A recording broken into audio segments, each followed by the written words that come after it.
Prenons peut-être le temps de discuter un petit peu vocabulaire pour s'assurer que nous sommes bien tous au même niveau de compréhension. Tout d'abord, tentons de définir ce qu'est la blockchain. Sans rentrer dans les détails exacts, il faut juste savoir que la blockchain est quelque chose que vous utilisez de manière récurrente, quotidienne, parfois même sans vous en apercevoir. La blockchain, comme son nom l'indique, signifie chaîne de blocs, blockchain.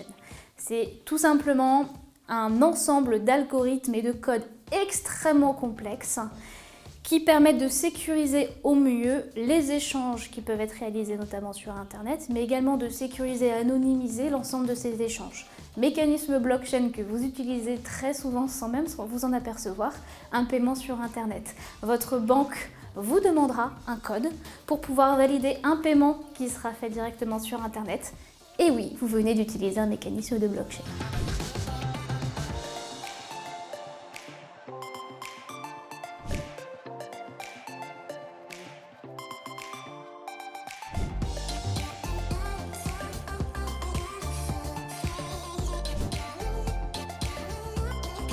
Autre définition, les cryptoactifs. Vous pourrez entendre parler de cryptoactifs, d'actifs numériques. On a plusieurs mots qui peuvent tourner un petit peu partout. Sachez qu'en France, la législation les appelle les actifs numériques. On a tendance à les appeler dans le jargon plutôt des cryptoactifs. Les cryptoactifs ou actifs numériques regroupent l'ensemble des différents outils, dirons-nous, numériques qui utilisent un mécanisme de blockchain pour pouvoir réaliser leur but. Donc, en actifs numériques, nous aurons bien sûr la crypto-monnaie, également les ICO, qui seront définis ensuite, mais également les STO et les ITO, même si quelques débats existent sur la notion d'actifs numériques ou non pour les STO. Parlons donc de crypto-monnaie. La crypto-monnaie, qu'est-ce que c'est? Une monnaie virtuelle, utilisant un mécanisme de blockchain pour en assurer la traçabilité, pour en assurer la sécurité et qui permet de réaliser des échanges sur Internet. Sans partir sur la philosophie de ce qui se cache et de la raison pour laquelle les premières crypto-monnaies ont été soulevées, là-dessus je vous propose de vous reporter directement aux vidéos qui seront faites sur ce thème. Sachez que dans les crypto-monnaies, nous avons bien sûr traditionnellement les grandes crypto-monnaies que l'on connaît, notamment le Bitcoin, l'Ethereum ou les Bitcoin & Co. Nous avons aussi ce qu'on appelle des stablecoins qui sont utiles pour nos développements plus tard. Stablecoins qui permettent effectivement d'avoir une crypto-monnaie qui sera calquée sur le cours d'une monnaie ayant cours légal dite monnaie fiat.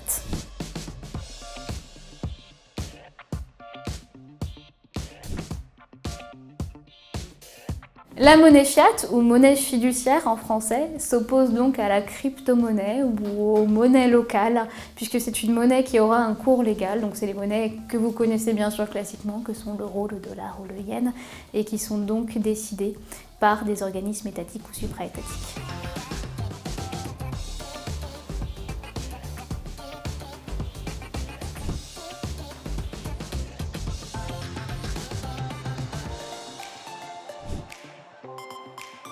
Parlons d'actifs numériques. L'ICO, ou Initial Coin Offering, qui est en réalité, pour simplifier, un mélange entre un actif numérique et du crowdfunding. L'ICO, c'est la possibilité d'acheter un jeton ou token qui vous permettra d'acquérir plus tard un bien ou un service. Donc on a un jeton qui est émis pour la prévente, tout simplement, d'un bien ou d'un service pour plus tard. L'ICO peut également, dans certaines situations, être revendu, transféré, puisqu'on a quand même un marché des crypto-monnaies, mais également un marché des ICO. Mais l'objectif principal de l'ICO, la raison pour laquelle il a été émise, c'est pour pouvoir tout simplement donner un accès à un bien ou un service.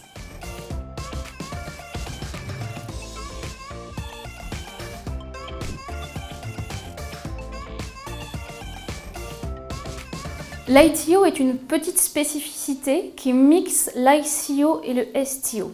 Qu'est-ce que c'est exactement? L'ITO, c'est acheter un ICO en réalité, c'est acheter un actif numérique dans une holding, laquelle investira dans des titres de sociétés diverses et variées.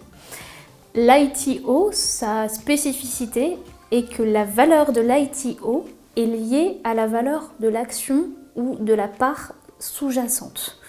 Donc, par exemple, vous pouvez acquérir un ITO qui sera calqué avec des parts d'actions type Coca-Cola qui vous permettront effectivement de pouvoir avoir un ITO adapté au cours de l'action sous-jacente. Vous n'avez toutefois pas de droit directement dans l'entreprise Coca-Cola, puisque nous avons une entreprise entre les deux, qui est une holding, donc vous avez des droits qui ne sont pas réellement des droits, vous avez simplement une valeur financière de votre ITO calquée sur la valeur financière du sous-jacent. L'ITO est extrêmement intéressant, il a été développé notamment pour permettre aux plus petites entreprises type PME de pouvoir accéder à la bourse, une bourse crypto, qui leur permet effectivement de pouvoir lever des fonds via la crypto-monnaie sans lever eux-mêmes leur propre ICO et de permettre donc à certaines entreprises de pouvoir investir, mais également à des particuliers de pouvoir investir plus simplement que directement au capital d'une PME ou d'une TPE.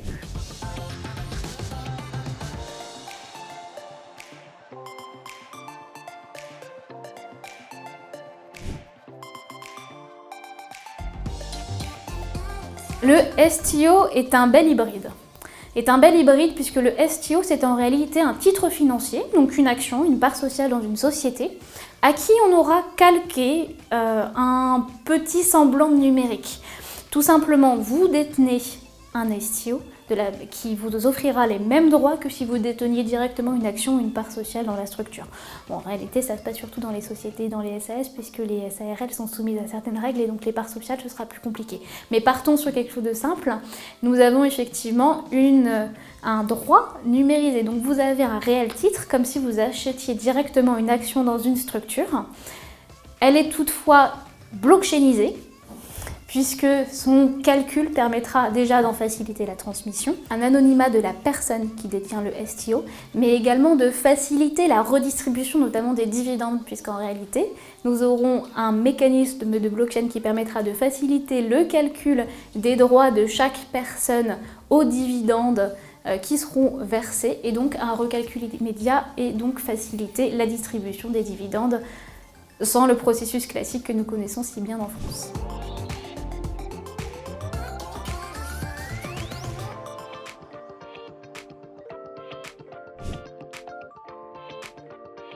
Un peu de vulgarisation, histoire d'être sûr que nous soyons tous au même niveau. La crypto-monnaie, c'est une monnaie à laquelle on a ajouté un élément de blockchain. L'ICO, c'est comme du crowdfunding auquel on a ajouté un élément de blockchain. Le STO, c'est un titre financier auquel on a rajouté un élément de blockchain.